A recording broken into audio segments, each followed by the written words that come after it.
Last Tuesday, I have made a statement outlining the decision of the government to lend the JPS $150 million in relation to restoration, early restoration.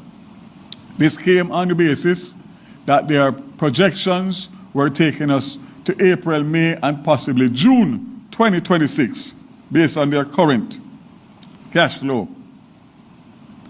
Let me indicate again that the loan was a decision recommended and supported by the Ministry of Finance and approved by Cabinet to lend the JPS the $150 million specifically to fast-track restoration, moving us from 82%, where we are now, to 90% by Christmas, New Year, and 100% by end of January. That would mean taking on 300 additional linesmen on top of the 170 that are here now. Without that money, the 170 linesmen would have been decommissioned this week, meaning that they would be decommissioned and have to leave because there would be no funding to pay them. So the $150 million goes towards keeping those 170 linesmen in Jamaica and adding another 300 linesmen. That comes with the equipment, the trucks, and all that you see currently on the road now that 170 linesmen are doing. That decision was made to get us out of having to give any sort of extension on the existing license. This minister and this government made a commitment to the people of Jamaica that the license that expired in 2027 would not be renewed on the same terms, which we all know and agree that the license is 25 years old. It was flawed from day one, and it is even more flawed based on the time that has elapsed and what the energy landscape does now.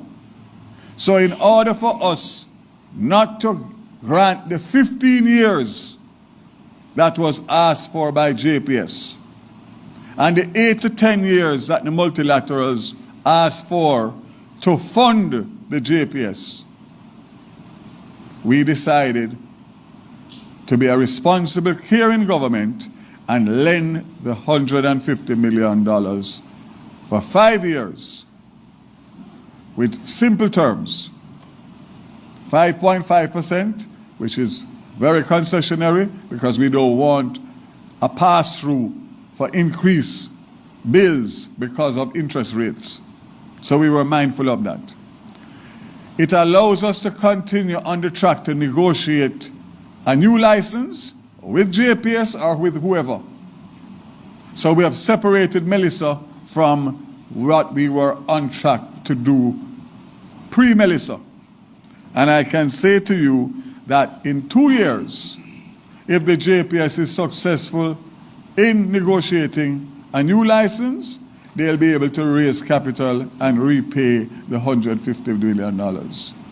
If they don't, the government has already indicated in June of this year, rather than giving them an automatic 10-year additional extension for non-response by the government, we indicated to them that we were not prepared to renew the license on the same terms, and therefore, if necessary, we will be prepared to acquire the assets of the JPS. So our $150 million is secured either way. I just don't get what all of this noise and confusion is about. Jamaica, the simple thing would be a decision that would be taken on your behalf. Grant a 15-year extension and continue to suffer under the current license for 15 more years. Or lend JPS $150 million. Take the argument of extension out and proceed to restore electricity in the shortest possible time. I don't get it. Anyway, it's very clear. Last week, Tuesday in Parliament, after I spoke, the questions kept coming, and there was a definitive opposition by the opposition of releasing $150 million without knowing where the balance of money was coming from. So let me speak to that very clearly.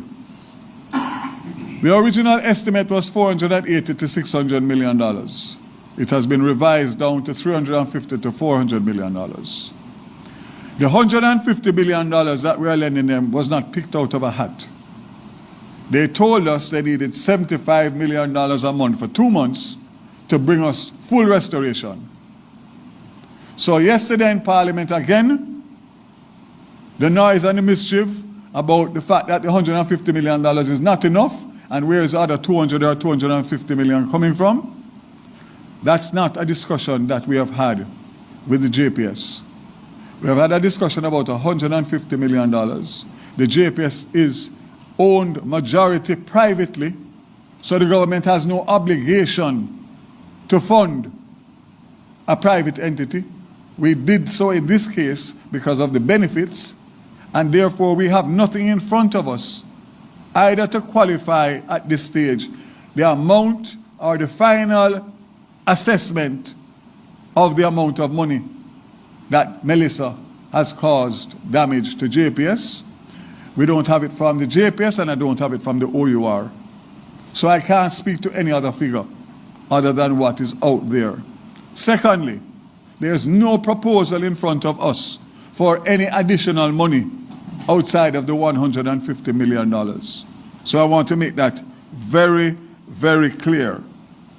Also, the $50 million through the Emergency Disaster Fund, that is a separate disbursement by the OUR, which is entitled to JPS in a disaster once they can quantify and qualify and justify their claim. So I wanted to make that also very clear. I want to also say that the rationale and benefits to the people in the affected parishes and wider Jamaica are very straightforward. 4 months on top of 1 month already without electricity. 4 more months, meaning 5 to possibly 6 months, is unbearable for the people, and it is absolutely unacceptable for our government in a recovery mode. Fast-track recovery and the rebuild process is critical. It affects government and business revenues, JPS's revenue, to enhance their financing ability to continue the work that needs to be done after restoration. It restores jobs, creates new jobs and business opportunities in the most affected areas and across Jamaica.